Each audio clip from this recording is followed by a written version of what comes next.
Are the disabled worthy of life?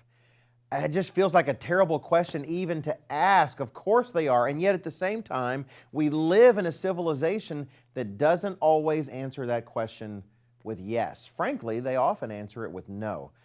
Greetings, my name is Wallace Smith. Welcome to another Tomorrow's World webcast. I have an article here from The Federalist. Actually, this is reported in a variety of places.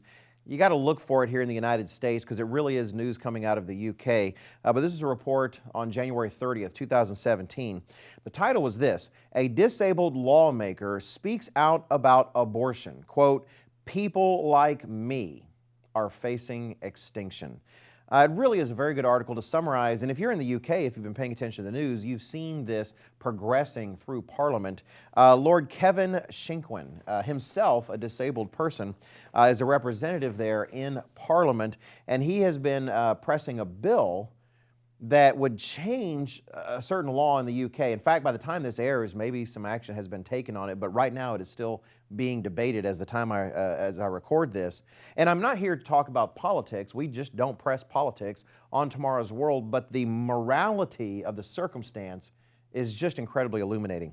You may not be aware, but in Wales and England, UK law actually allows you to abort a child, which is regrettably not uncommon, up to 24 weeks of life. When the child has developed in the womb up to 24 weeks, before that point, a woman is allowed to kill the child in her womb.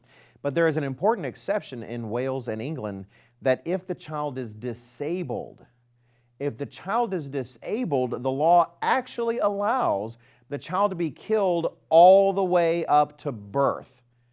You understand that?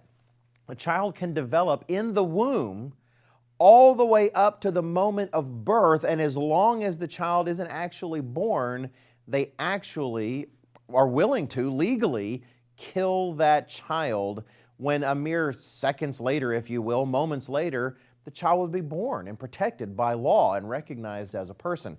Well, Mr. Shinkwin's law is meant to change all of that. He's trying to change that and have disabled children considered just as much worthy of life as non-disabled children. It really is remarkable. He makes some comments actually concerning the bill, and I want to quote from him. He says, "I can see from the trends in abortion on grounds of disability that the writing is on the wall for people like me." He himself, again, is disabled. And let me highlight that even though he's changing this law, or it may change, I don't know if it'll pass, it doesn't change the fact that if a child is disabled, then the odds of being aborted by the mother are so much higher. So many abortions are just done because someone doesn't want a disabled child.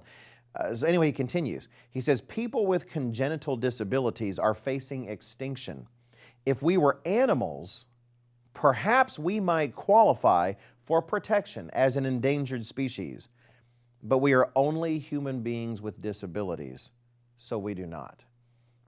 You've got that good, powerful, rhetorical flair in the UK that I know I've come to appreciate. It really is remarkable that we live in a society in which these things even have to be debated.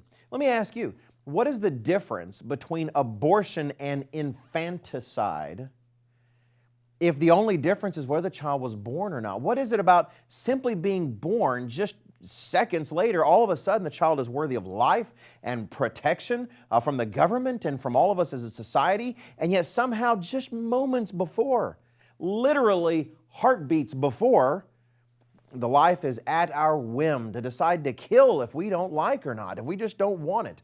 It's like being back in the Roman days when you just take a baby out and set it on a rock or something and let it die like some of the Spartans did as a part of their worthiness test. It's just remarkable. And to me, items like this really put the lie to some of our discussions. We'll say, oh, we can do abortion because the child can't live independently of the mother. And yet how many adults in our society can't live independently? We have people in hospitals who are just dependent upon so many others to continue their lives, and yet they want to live. They do want to continue living. The idea that, well, they're so young, they're not even persons yet. And yet the same argument, as I think I've made here before on one of these webcasts, that says they somehow aren't persons because they're that young, would apply to children after they're born as well. We're in a society that is just falling apart for its morality. In particular, it reminds me of a philosophy that many British citizens spilled their blood to put an end to. In Nazi Germany, there was this policy, I'll try to say it in German, Leben sind wertes Leben, talking about life unworthy of life, in which the disabled were just killed on a sadly mechanical and routine basis with posters just telling everyone that you should want this. It's really lowering the burden on society because they were Leben sind wertes Leben, life unworthy of life. It was part of the horrific Nazi philosophy that many Americans and British and many others spilled their blood to put an end to. And yet now apparently it's enshrined in UK law. What a world we're in. God sees things differently. And let's pray that His kingdom comes too when we can finally see that all of those made in God's image, including the disabled, are worthy of life. Thank you for watching. Please take care and please check out everything we have available at tomorrowsworld.org.